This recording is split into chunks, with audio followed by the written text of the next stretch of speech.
ولله الحمد.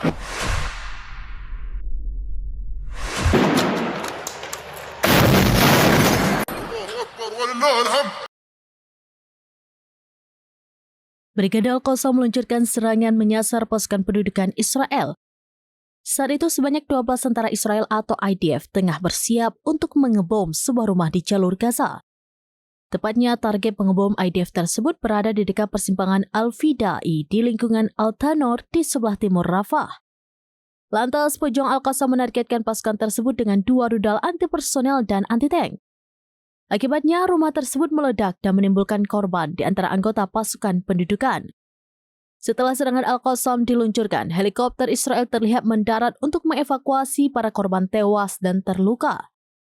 Tidak sampai di situ, sayap militer Hamas tersebut juga terlibat bentrokan sengit dari jarak dekat.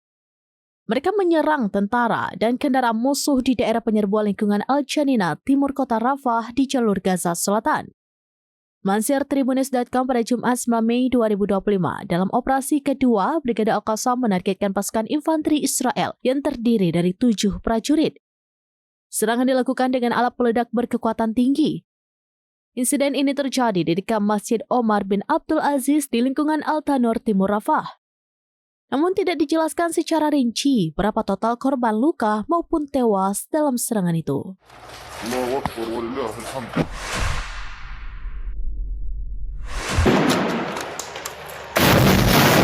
الله أكبر ولله الحمد.